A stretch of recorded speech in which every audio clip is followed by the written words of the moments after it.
네, 안녕하십니까. 오늘 말씀은 디도서 2장 1절에서 15절 2장 말씀을 읽겠습니다. 요절은 2장 11절 모든 사람에게 구원을 주시는 하나님의 은혜가 나타나. 바울은 그레데 교회의 리더십을 바로 세우기 위해서는 리더로서 책망할 것이 없는 삶의 본을 보이는 것과 바른 교훈의 중요성을 강조합니다. 바른 교훈은 머리에만 머물러 있고 입에만 머물러 있지 않고 반드시 나의 바른 삶의 행실로 이어져야 그것이 진짜 바른 교훈이라고 권면을 합니다. 그러면서 이 모든 것은 결국 하나님의 은혜를 덧입을 때 가능하게 된다는 것을 말하고 있습니다. 모든 오직 너는 바른 교훈에 합당한 것을 말하며, 여기서 오직 너는 그러나 너는으로 해석을 하면 더 이해하기가 쉽습니다. 앞부분 1장 16절에서 거짓 교사들이 하나님을 시인한다고 하면서 행위로는 부인하며 그들은 잘못되고 상한 교훈을 전했습니다. 그러나 교회의 올바른 목회자인 디도는 그렇게 하지 말고 바른 교훈을 알고 있으면 바른 교훈에 합당한 삶을 그 행위로 하나님을 인정하는 것이 진리를 소유한 사람의 참 모습이라고 말해주고 있습니다. 그러면서 이제 몇 개의 연령과 성별로 나누어서 그들에게 각각 필요하고 실질적인 권면의 말을 합니다. 이 늙은 남자로 절제하며 경건하며 신중하며 믿음과 사랑과 인내함에 온전케 하고, 여기서 늙은 남자들은 경험이 많고 연륜이 있는 시니어를 말합니다. 당시 로마 시대 평균 수명은 49세였고 지금 중국은 60세부터 지하철 면제 카드가 나오고 한국은 65세로 알고 있습니다. 바울은 교회 안에서 바른 교훈에 기반한 성숙한 어른이 반드시 있어야 한다는 것을 강조하고 있습니다. 그래서 젊은 그룹에 요구하는 것은 심플하지만 나이든 시니어 그룹에게 요구하는 것은 훨씬 많은 6개의 리스트가 나오고 있습니다. 늙은 남자로는 절제하며 경건하며 신중하며 믿음과 사랑과 인내에 온전하게 하나님의 성숙해져 가기를 원하신다는 겁니다. 첫째, 절제는 멈출 수 있는 능력을 말한다 할 수 있습니다.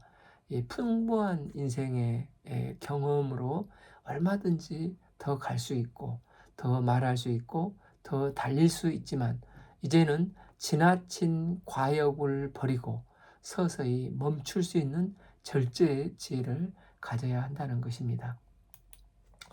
경건하라는 원어의 의미는 종교적으로 뿐만 아니라 사회적으로도 존경받을 만한 삶을 산다고 말할 수 있습니다. 또 신중함은 절제되고 적절하고 단정한 모습이라 할 수 있습니다. 또한 믿음과 사랑과 인내함은 바울이 평소 늘 얘기했던 믿음과 사랑, 소망과 같은 의미로 그리스도를 닮아가고 천국을 사모하는 나이든 성도들은 끊임없이 준비되어서 더욱더 균형 있고 아름다운 완숙한 모습으로 온전한 열매를, 성령의 열매를 맺어가도록 권면을 하고 있습니다. 이는 어른의 한두 마디는 젊은 사람들에게 큰 울림이 있기 때문입니다. 어른들의 한마디는 든든한 응원과 격려의 말이 될 수가 있습니다. 반면 치명적인 상처를 줄 수도 있습니다. 소위 꼰대의 말이 될 수도 있는 것입니다. 그래서 사도 바울은 교회 안의 시니어들의 말과 행동과 삶은 젊은이들에게 믿음을 바로 세우는데 무거운 책임이 있기 때문에 더욱 강조해서 말하고 있는 것입니다. 모세는 젊었을 때 능력 있는 사람이었지만 혈기가 왕성한 사람이었습니다. 그래서 자기 주먹을 믿고 마음에 안 드는 사람을 한 방에 날려버리는 혈기 왕성한 사람이었습니다. 그러나 그가 광야 40년을 지나면서 그 모세의 삶에 대한 평가가 무엇이었습니까? 민수기 12장 3절 이 사람 모세는 온유함이 지면의 모든 사람보다 더하더라. 야생마 같은 혈기가 나이가 들어 광야 훈련을 통해 잘 다듬어지고 길들여져서 지면의 모든 사람보다 더 온유한 자가 되어 하나님께서 계획하신 출애굽 구속 역사에 아놀드 토인비 말을 빌리면 창조적인 소수로 귀하게 쓰임받는 인생이 되었습니다. 또한 예수님의 제자들 중에 특히 베드로와 요한 둘 다 혈기가 왕성한 사람들이었습니다. 베드로는 심지어 십자가의 길을 가려는 예수님까지도 가로막고 오히려 이 예수님을 책망하면서 쥐고 흔들려고 했던 사람입니다. 또한 별명이 우레의 아들이라는 요한은 사마리아에 불을 내려달라고, 불로 꼬실라 버릴까요 하며 감당하기 힘든 혈기가 왕성했던 사람이었습니다. 그랬던 그들이 인생의 후반부에 쓴 서신서를 보면 입을 열 때마다 온유하라, 겸손하라, 절제하라, 사랑하고 순종하라고 서신서를 쓰고 있습니다. 베드로전서 2장 22절을 그러나 선을 행함으로 고난을 받고 참으면 이는 하나님 앞에서 아름다우니라 했습니다. 또한 요한 1서 4장 7절에서 사랑하는 자들아 우리가 서로 사랑하자. 사랑은 하나님께 속한 것인즉 이는 하나님은 사랑이심이라 라고 증거했습니다. 사도 바울도 본래 자기 잘난 맛에 자기 자랑하며 살았던 사람이었습니다. 그런 그가 예수님을 만나고 자신은 하나님 앞에 죄인 중에 괴수라고 고백을 했습니다. 그렇지만 사도 바울은 빌립보서에서 나처럼 살지 말라고 한 게 아니라 내가 예수님을 배워가는 나의 자세를 본받으라고 했습니다. 빌립보서 4장 9절에서 너희는 내게 배우고 받고 듣고 본바를 행하라고 했습니다. 바울은 나를 보고 내가 주님을 사랑하는 것처럼 너희들도 나의 신앙의 모습을 배우고 나와 함께 주를 향해 걸어가자라고 이런 본이 되는 말을 했습니다. 우리 가운데도 나에게 속한 공동체 믿음의 후배들의 신앙을 붙잡아주고 격려하는 믿음의 어른들이 많아지고 또한 이런 믿음의 선배들과 함께 존경하며 롤 모델이요 멘토로 생각하고 주님을 배워가는 아름다운 교회 공동체들이 이루어질 수 있기를 기도합니다. 3a 늙은 여자로는 이와 같이 행실이 거룩하며 모함하지 말며 많은 술에 종이 되지 아니하며 나이가 많은 여성들에게 신앙의 덕목들은 행실이 거룩하며 모함하지 말며 즉 언행이 중요하다는 것입니다. 연세 많은 여자들은 행실이 거룩하고 남을 모함하지 않고 또 술을 많이 마시지 아니하며 선한 일을 가르치라고 권면하고 있습니다. 하나님을 시인한다고 하면서 행위로 부인하는 연세 많은 여자분들 중에 술의 종이 된 사람이 있었던 것 같습니다. 믿음이 없고 곤고한 내면에 연세는 많고 건강은 점점 안 좋아지고 자기 처지가 처량해질 때 이때 무슨 낙이 있었겠습니까? 그래서 바울은 교회 안에서 훨씬 책임 있는 모습이 나이든 시니어 성숙한 여성들에게 필요한 신앙적인 자질이라는 것입니다. 바울이 왜 이런 덕목들을 그들에게 갖추라고 하는 것입니까? 3b 선한 것을 가리키는 자들이 되고 4 그들은 젊은 여자들을 교훈하되 그 남편과 자녀를 사랑하며 나이든 여자들은 젊은 여자들에게 선한 것을 가르치라는 것입니다. 일반적으로 생각하기를 바울이 교회에서 가르치는 것을 금했다고 생각하기 쉬운데 물론 어떤 공적인 안수받는 것 등에 대한 가르침에는 여러 해석의 차이가 있겠지만 교회 안에서 가르치는 것은 성숙한 시니어 여성들이 젊은 여성들을 가르쳐야 할 중요한 책임이 있다고 말하고 있는 것입니다. 바울은 디도 네가 젊은 여성을 가르치라 이렇게 말하지 않고 성숙한 시니어 팀 여성들이 젊은 여성들을 교훈하며 가르치라고 강조하여 말하고 있습니다. 아마 디도가 젊은 목회자였기 때문에 현실적인 고려를 해서 젊은 여자와 자주 개인적인 만남을 갖는 것을 조심해야 할 측면이 있을 것입니다. 이런 소극적인 차원보다 더 적극적인 요소가 있습니다. 지금 이 젊은 여성들이 배워야 할 리스트가 체크리스트가 무엇입니까? 4. 그들로 젊은 여자들을 교훈하되 그 남편과 자녀를 사랑하며 나이든 여자들은 5. 신중하며 순전하며 집안일을 하며 선하며 자기 남편에게 복종하게 하라. 이는 하나님의 말씀이 비방을 받지 않게 하려 함이라. 주로 가정생활을 어떻게 이루어야 하는지, 가정에서 한 남편의 아내로서 또한 때로는 어머니로서 어떻게 살아야 하는지를 권면을 하고 있습니다. 이걸 잘 모르는 이 젊은 디도 목회자가, 여러분 자녀는 이렇게 양육하고 육아는 이렇게 해야 합니다. 이렇게 하면은 갑자기 분위기가 싸늘해지거나 피부에 와 닿지 않을 것입니다.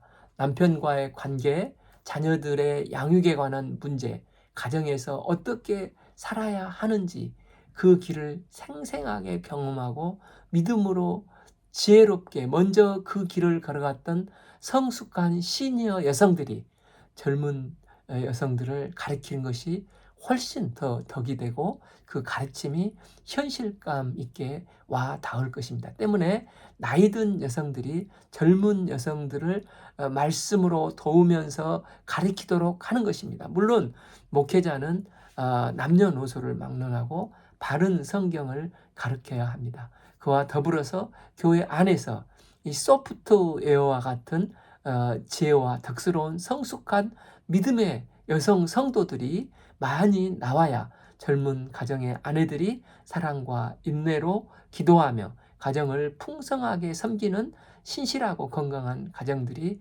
세워져 나가는 것입니다. 기도와 업기는 내가 속한 공동체 안에 성숙한 어머니들이 젊은 여성들을 케어하고 이끌어주며 서로 존경하고 믿음과 격려와 지혜가 풍성하고 기도하는 자매님들이 많이 성장하는 아름다운 내가 속한 공동체가 되기를 간절히 기도합니다.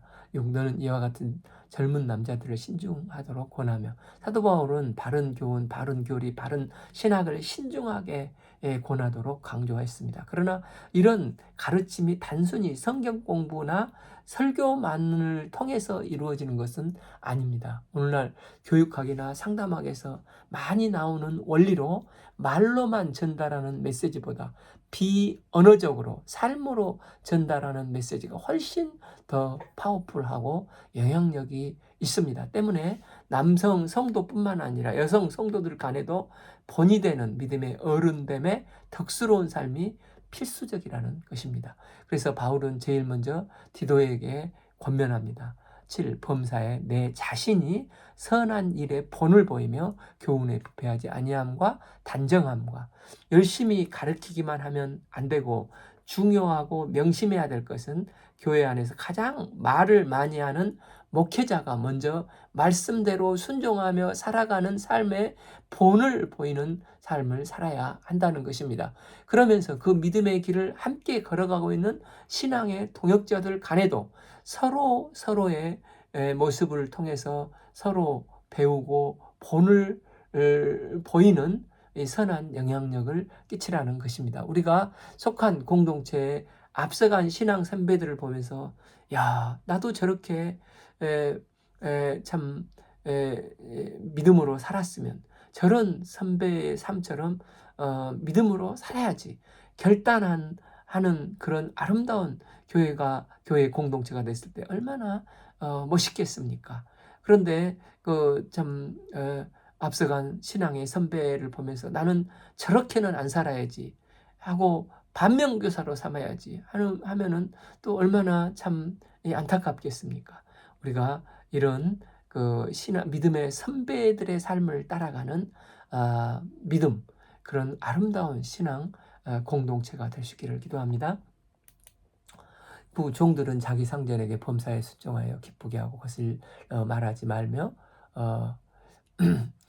훔치거나 말로 오히려 모든 참된 신실성을 나타내게 하라. 그러니까 고용인과 고용주의 이제 관계를 말합니다. 고용인은 고용주에게 범사에 순종하고 고용주를 기쁘게 하려 하고 너무나 바른 말만 한다고 해서 항상 반대로 말하지 말고 또 주인의 것을 떼먹지 말고 선한 충성을 다하는 신실한 사람이 되라는 것입니다. 왜 이렇게 살아야 합니까? 10b 이는 범사에 우리 구주 하나님의 교훈을 빛나게 하려 함이기 때문이라는 것입니다. 그래서 우리가 직장 생활을 잘하면 하나님의 말씀이 빛이 나게 됩니다. 야, 예수 믿는 사람이 우리 회사의 직원이 되다 보니 역시 분위기가 다르네. 이렇게 참 충성스럽고 신실한 사람들이 크리스찬이구나 하고 칭찬을 한다는 것입니다. 그런데 사실 이런 기업에 충성하는 사람이 된다는 것은 결코 쉬운 일은 아닐 것입니다. 우리 학교 다닐 때 신앙 선배들 중에 오늘날 이랜드 박성수 회장님과 방성기 목사님 등 그 책과 간증의 삶이 많이 회자되었고 또 대학생 우리 크리스찬들의 롤 모델이었습니다.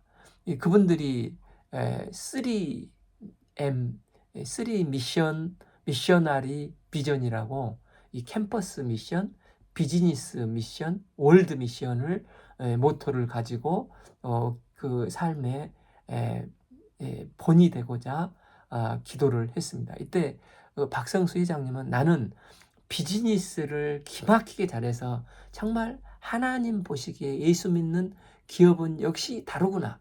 이런 회사를 만들어서 사회에 기감이 되고 싶다. 이런 기도 제목을 가지고 비즈니스를 시작을 했습니다. 이분이 비즈니스를 하면서 세금은 안 떼먹고 청탁 없는 것을 없애는 것을 철칙으로 삼고 기업 경영을 시작했습니다. 특히 실명제가 실행되지 않았던 당시에 정부에 뇌물을 주고 또 세무서에서는 눈 감아 주는 게 관례였습니다. 그런데 이랜드는 세금은 꼬박꼬박 내고 세무 직원에게 뇌물을 줄 일이 없어졌으니 세무 직원들이 이런 직원들에 대해서 굉장히 기분 나쁘게 생각하고 서류를 수십 번 빵꾸를 놓고 또 툭하면 조사가 나와서 돈 거래를 못하게 은행 구자까지도 가로 막아버린 경우들이 있었다고 합니다. 그래서 이랜드 회사를 운영하면서 항상 현금을 많이 확보해서 은행이나 융자를 얻어서 사업을 했어야 했다고 합니다. 그러면서 세금 내야 할 때는 또박또박 내면서 기업을 경영했다고 합니다. 사람들은 이렇게 기업을 경영하면 과연 살아남을까? 이런 혼탁한 세대에서 걱정을 많이 했는데 이상하게 그 기업이 엄청나게 성장을 한 것입니다. 그래서 우리 학교 때 제가 3학년 때로 기억하는데 현대나 삼성보다도 대학생들이 가장 가고 싶은 1위 기업이 되기도 할 정도로 이 이랜드가 대박을 쳤습니다. 지금 중국에서도 이랜드는 아주 계속해서 뻗어나가고 있지 않습니까? 저도 선교 나올 때 이 빨간 옷, 이랜드 저기들이 빨간 옷, 노란 옷, 언더우드, 아펜젤러 선교사님 이름들을 딴 옷들이 많이 있었는데 그걸 입고 다녔던 기억이 있습니다. 이렇게 회사가 성장하는데도 세금을 또박또박 내서 심지어 이랜드를 미워하는 사람들이 털어도 먼지가 안 나올 만큼 세금을 정확히 내고 투명하게 경영을 했습니다. 이로 나중에는 우리 한국의 존경하는 유한양행의 유일한 회장님처럼 칭찬하는 기업이 되었습니다. 물론 나중에 불신자들이 직원들이 들어와서 회사를 시작하면 기도하고 또 예배보고 책 읽고 시작했던 것이 불만이 나오고 또 비정규직 문제로 반발을 받기도 했습니다만은 그러나 모든 것을 바르게 투명하게 운영하려고 했던 자세는 우리가 좋은 모델로 배워야 합니다. 그러니까 우리가 비즈니스를 하든 직장 생활을 하든 그와 같은 마인드를 가져야 한다는 것입니다. 이런 삶을 치열하게 하나님 앞에 살아갈 때 범사에 우리 구주 하나님의 교훈을 빛나게 하는 삶을 살게 한다는 것입니다. 사도 바울은 지금까지 이처럼 여러 그룹의 주의 종들을 향해 여러 가지 신앙의 덕목의 권면과 명령을 말했습니다. 이것은 윤리를 강조하고 행함을 강조하고 있습니다. 그러나 이것을 행함도 결국은 하나님의 은혜를 덧입을 때 가능하게 된다는 것을 말하고 있습니다.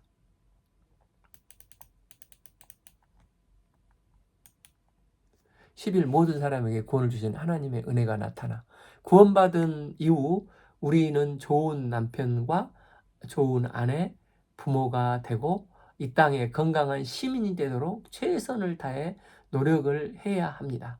그러나 우리를 성장케 하시는 분은 성령 하나님의 은혜가 나타남으로 말미암는다는 것입니다. 때문에 바울은 모든 사람에게 주시는 하나님의 은혜가 우리에게 나타나야 한다고 강조해서 말하고 있습니다.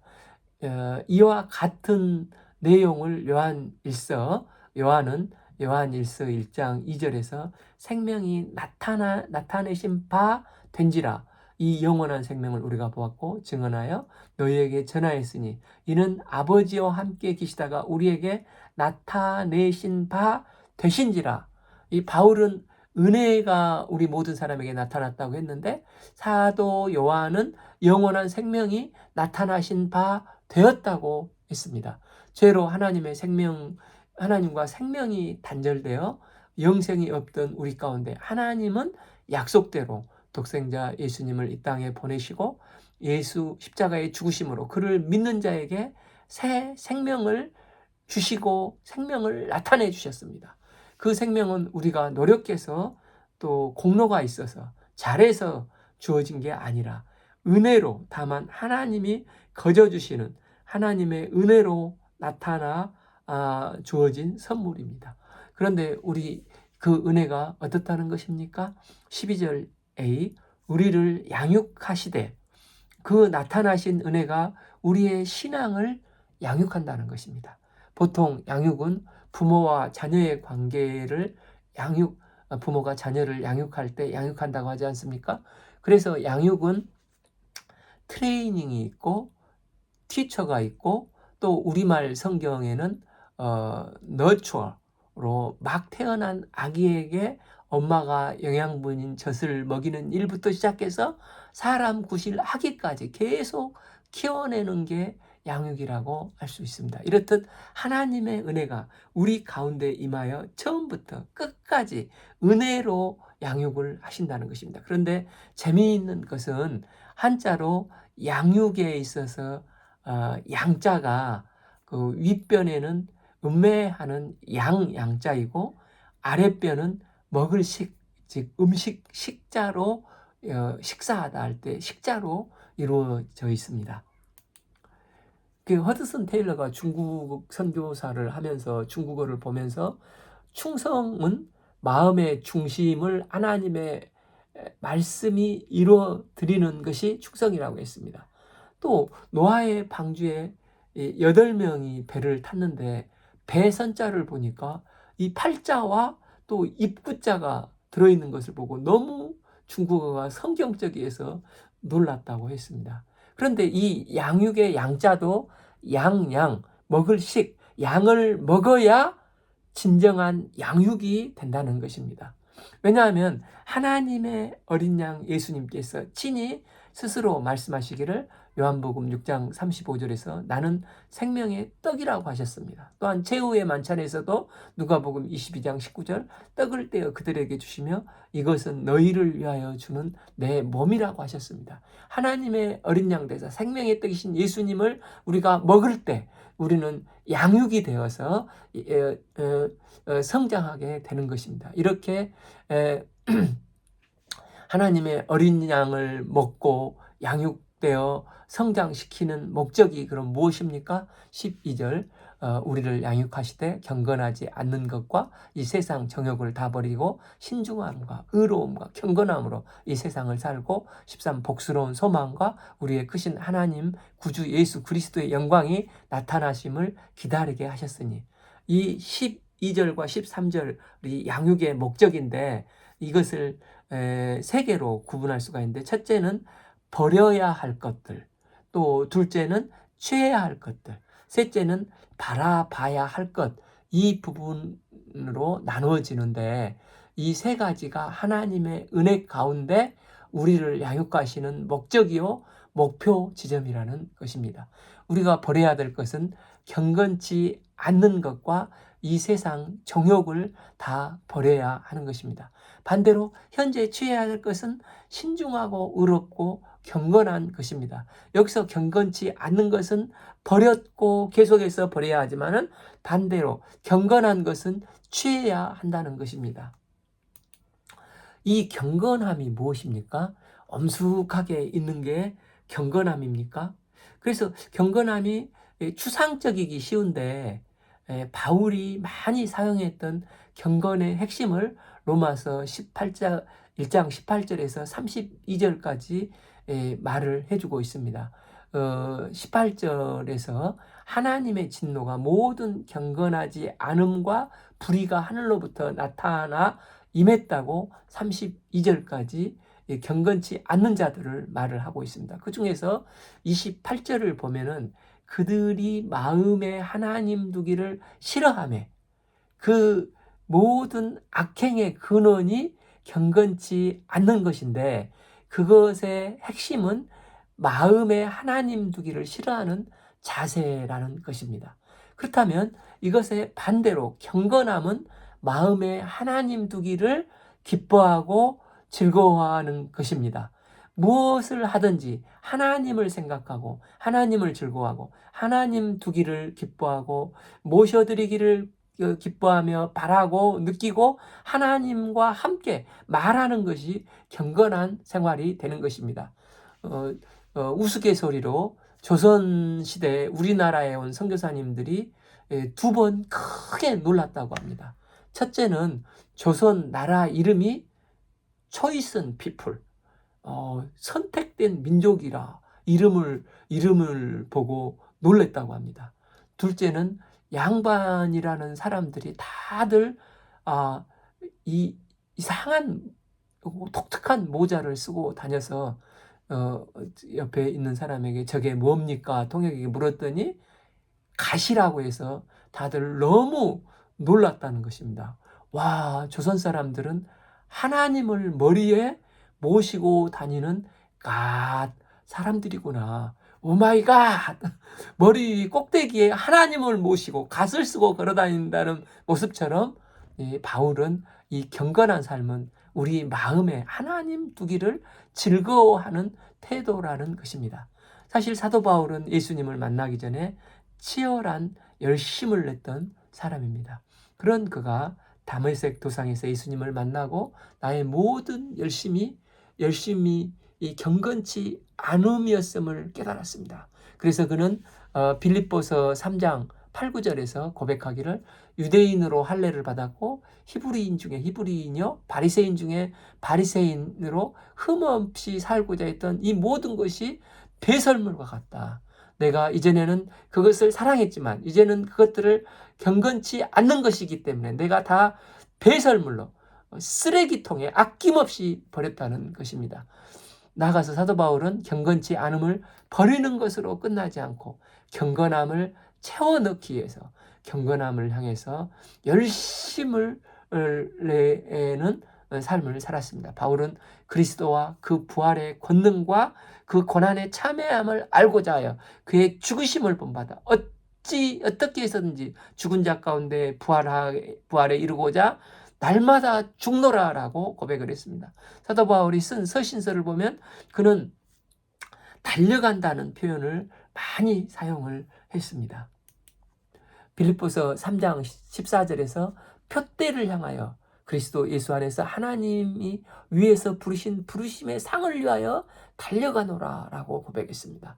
또 바울이 마지막 예루살렘으로 발걸음을 옮기는 순간에도 사도행전 20장 24절 내가 달려갈 길과 주 예수께 받은 바 사명 곧 하나님의 은혜의 복음을 증언한 일을 마치려 하면은 나의 생명을 조금도 귀한 것으로 여기지 아니하노라 고백했습니다. 또한 바울이 생애 마지막 서신인 이 디모데 후서 4장 7절에서도 나는 선한 싸움을 싸우고 나의 달려갈 길을 마치고 믿음을 지켰다고 고백을 합니다. 사도 바울은 예수님을 만났고 표대를 향해서 끊임없이 믿음의 경주를 달렸던 사람입니다. 언제까지 달렸습니까? 13. 복스러운 소망과 우리 크신 하나님 구주 예수 그리스도의 영광이 나타나심을 기다리게 하셨으니 사도 바울은 우리의 크신 하나님 구주 예수 그리스도께서 다시 나타나시는 그날까지 그는 쉬지 않고 거침없이 치열하게 달려갔다는 것입니다. 그가 그토록 달릴 수 있었던 것은 모든 것이 다 하나님의 은혜라는 것을 알았기 때문입니다. 그래서 바울은 부활장에서 고린도 전서 15장 10절에서 이렇게 고백했습니다. 그러나 내가 나의 나 된 것은 하나님의 은혜로 된 것이니 내게 주신 그의 은혜가 헛되지 아니하여 내가 모든 사도보다도 더 많이 수고하였으나 나의 한 것이 아니요 오직 나와 함께 하신 하나님의 은혜로다라고 고백을 했습니다. 그래서 바울은 그가 쓴 이제 그 12개 서신을 읽고 마지막 이제 빌레몬서가 남았는데 이 13개 서신서에는 항상 은혜로 시작해서 은혜로 끝나고 있습니다. 이 디도서에서도 1장 4절에서 은혜와 평강이 너에게 있을지어다 했지 않습니까? 그리고 마지막 3장 15절에서는 은혜가 너희 무리에게 있을지어다. 끝맺으면서도 처음도 끝도 모든 것이 다 하나님의 은혜임을 바울은 고백하고 있습니다. 14. 그가 우리를 대신하여 자신을 주심은 모든 불법에서 우리를 속량하시고 우리를 깨끗게 하사 선한 일을 열심히 하는 자기 백성이 되게 하려 하심이라. 주님은 우리에게 은혜를 베푸사 속량하시고 깨끗게 하셨습니다. 주님께서 우리를 대신하여 자신을 십자가에 온전히 내어주사 속량하신 이 목적은 결국 주의 선한 일을 열심히 하는 자기 백성 삼으사 우리를 온전히 성장케 하시는 게 목적이라는 것입니다. 바울이 말한 선한 일은 그리스도를 알아가는 것이고 은혜를 더 경험하며 찬양하는 것이고 주의 사랑에 감사함으로 예수 밖에 있는 흑암에 앉아 죽음의 그늘에 앉아있는 이방인들을 주님 안으로 인도하여 주의 은혜를 증거하며 섬기는 일이었습니다. 15. 너는 그것을 말하며 권면하며 모든 권위로 책망하여 누구에게서든지 업신여김을 받지 말라. 바울은 디도에게 내가 가르쳐 모든 내용을 격려도 하지만 책망해야 할 때는 분명하게 책망하라고 말합니다. 이 카톨릭은 모든 교적이 중앙에서 교황 아래서 관리가 되기 때문에 한 교회라는 생각을 갖고 있습니다. 그렇지만 우리 개신교는 교회도 많고 또 그 교파, 교단도 많아서 한 교회에서 책망을 받고 또 치리를 받으면 말씀 앞에 근신하며 진실되게 회개하기보다 교회가 꼭 이 교회뿐인가 하고 말씀 앞에서 회개하기보다 교회를 옮겨버리는 경우가 있습니다. 그래서 목회자들도 죄악을 깊게 돕고자 바른 말을 하고 치리하기보다 교인들의 눈치를 보면서 교회를 떠날까봐 잘 치리하지 못하고 축복의 말씀만 전하는 경향이 사실 있습니다. 그러나 바울은 분명히 지금 말합니다. 목자는 바른 교훈으로 마땅히 성도에게 말하며 권면하며 필요할 경우에는 모든 권위로 책망하며 하나님 앞에 진실되게 서게 함으로 하나님의 말씀이 업신여김을 받게 해서는 결코 안 된다는 것입니다. 기도업기는 교회 리더들과 믿음의 어른들이 먼저 신앙의 본을 보이며 바른 교훈으로 지속적으로 격려하고 때로는 책망도 하며 의의 길로 온전히 걸어가는 은혜의 역사가 나이든 시니어가 또 젊은이들이 함께 이루어질 수 있기를 기도합니다. 이로 젊은 세대가 나도 저렇게 믿음의 선배들 신앙과 삶을 본받아 믿음으로 살아야지 결단하는 아름다운 역사가 교회 공동체에 일어날 수 있기를 기도합니다. 이로 믿음이 대대로 전수되고 서로가 서로에게 하나님의 사랑하는 선한 본을 보이며 선한 영향력을 끼치는 아름다운 믿음의 공동체, 아름다운 은혜의 공동체가 되기를 축복하며 기도합니다. 오늘 말씀은 디도서 2장 1절에서 15절을 읽었습니다. 감사합니다.